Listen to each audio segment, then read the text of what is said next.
Welcome to Go Green Radio, everybody. I am so glad that you could join us today because I am a huge fan of our guest, Claire Barnett. She's the founder and executive director of an organization that I just so deeply respect, the Healthy Schools Network. And if you want to open a new tab on your web browser and check out their website while we speak with Claire, you can just simply find it at healthyschools.org. So check them out. Well, welcome to Go Green Radio, Claire. I'm so glad to have you on the show. Jill, thanks so much. I'm really looking forward to this. It's we've been doing great work in parallel and together off and on for more than 2 decades, I think. That's right. That's right. Well, everybody loves a good origin story. And so I'd love to begin by having you talk to our listeners about how you first became an advocate for healthy schools. Well, I didn't think I was going to. So this is something that's happened to a lot of parents. My younger son, who had some mild variety learning issues and quite a few allergies, was nearly always sick at school and often came home really tired and itchy and distracted. And, we made the rounds of a lot of physicians and a lot of tests and so forth and tried to figure it out until our original pediatrician, bless her heart, said, "Why don't you look at what's happening inside the school?" And we started doing that, although it was extremely difficult. But we did discover a number of different things in addition to mold allergies and sensitivities to perfumes and pesticides and so forth. But I was also very active in the PTO at the time. This is a rural central school in upstate New York. I was very active with the PTO. In fact, I was president for a while and membership leader for a while. But we had a high minded group of women in the PTO at that time. This is quite a few years ago.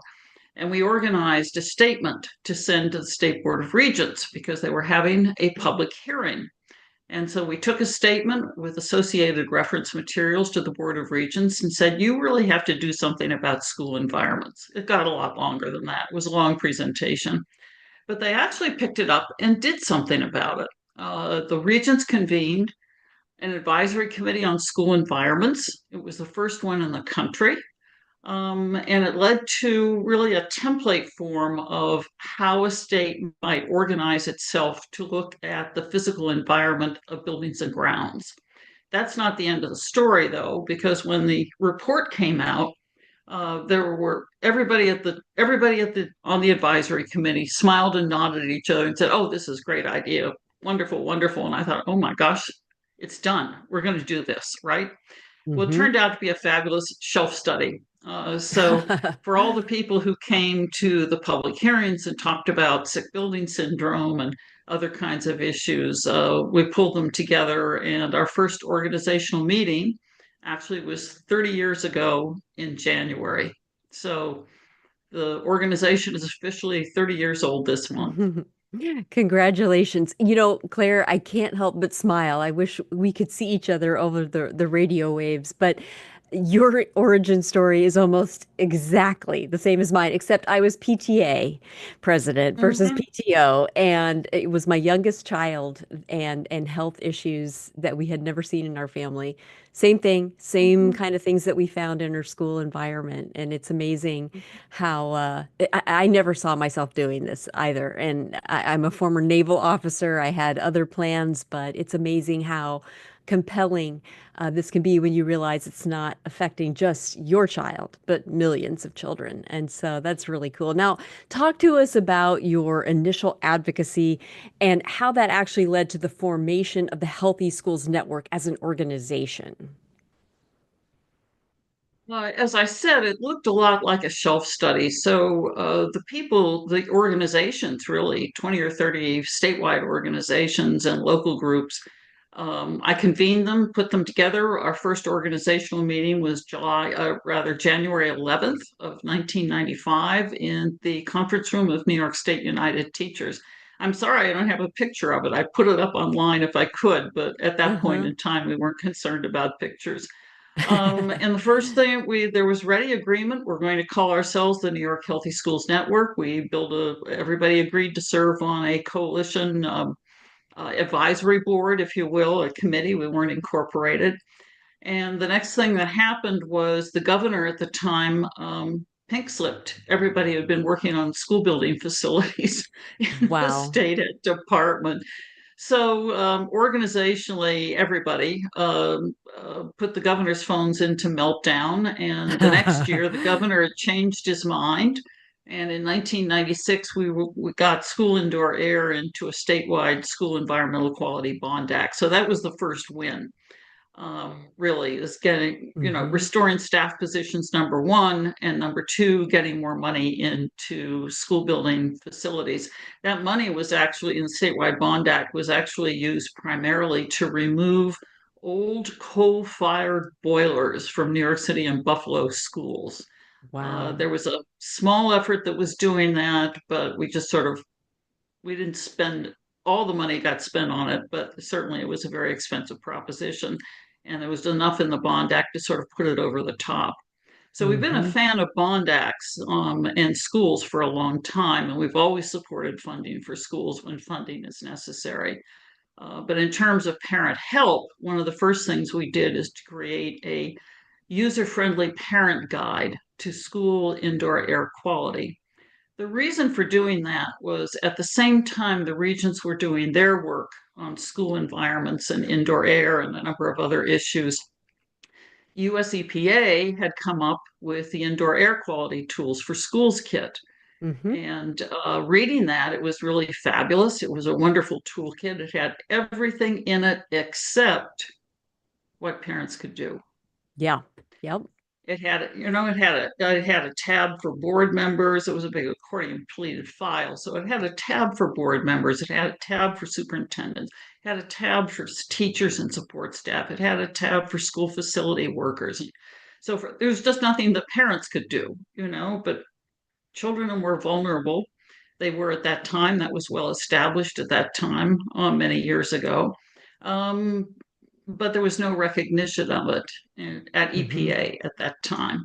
Or if there were, they couldn't do it. Right. Yeah. So we created a parent guide. It's still up online. It's been updated a little bit over the years. But the basics are all there about recognizing symptoms in your child, how to keep track of them, what Hmm. to do, how to speak to, understand that a local public school is a local public agency. There is a structure, there is a way of working with them. And it really opened a door to a lot of work. Hmm.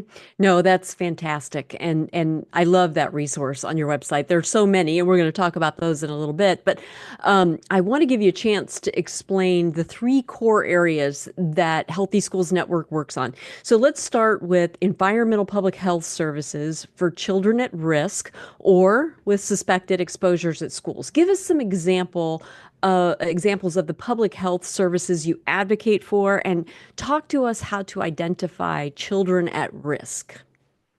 Well, I'll start by saying we don't identify children at risk. Mm-hmm. We don't go through that process. There's really no way to do that. We hear from parents, sometimes Mm-hmm. from teachers, sometimes from support staff about health symptoms on the job or while attending school. And we work that through with the person who's calling. We have a standardized intake process. All calls are confidential, have been forever and a day. And we sort of try to walk people through what they're looking at, what they're experiencing, and how they might address it. For a long time, so much of the work around indoor air was pretty simple to identify about, uh, new carpeting, construction, out of control construction in a fully occupied building, which is really dangerous. Mm-hmm. Um, you know, Bus loading areas adjacent to air intakes, no ventilating systems, tight buildings. There were a lot of things that were pretty easy to identify or ask people to take a look at. And so that was really a big starting point. But what's interesting about it is in the world of occupational health, adult occupational health and safety, Mm-hmm. OSHA and NIOSH, there are resources for people who are employees.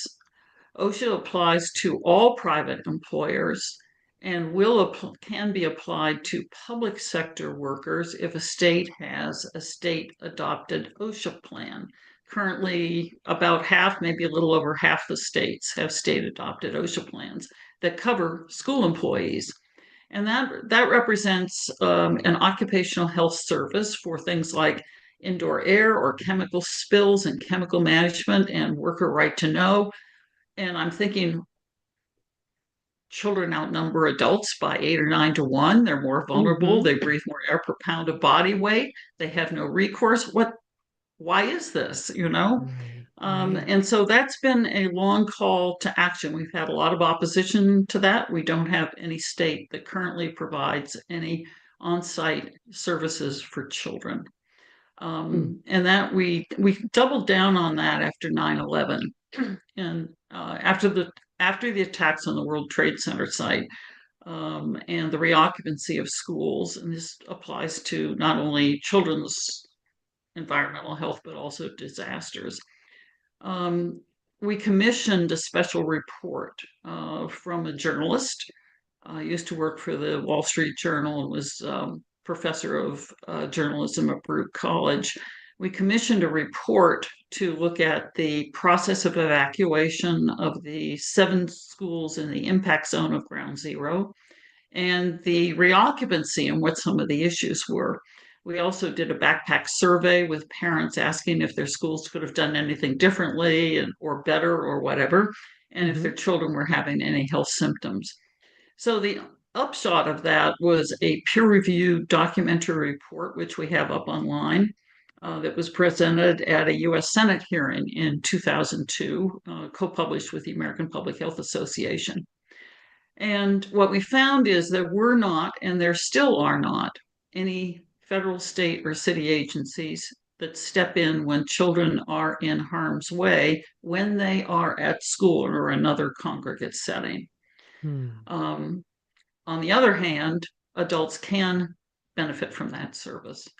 Mm-hmm. The other thing we found is that children had new onset health symptoms after they were Mm. back in school. And the reason for that is there was so much, the dust and fumes in the air were really significant. I think anybody Mm-hmm. who was in the city at that time knows that, and many people around the country. And it's what's happening with California wildfires, of course, and Mm-hmm. wildfires everywhere is a huge amount of dust, debris, smoke, particulates, very toxic smoke. Um, Absolutely. Mm-hmm. and the toxic particulates also came off of the World Trade Center site. Yeah, So school and that's an ventilation important systems, point. right? Yeah, School ventilation systems aren't built for that. So yeah. that was really a major finding. Yeah, that is something that, we're finding so much in California with the wildfires, just the Mhm. the inability for school ventilation systems to really deal with those issues. We're going to take a quick break, but when we come back, we have so much more with Claire Barnett, the founder and executive director of Healthy Schools Network. So don't go away, folks. There's more Go Green Radio.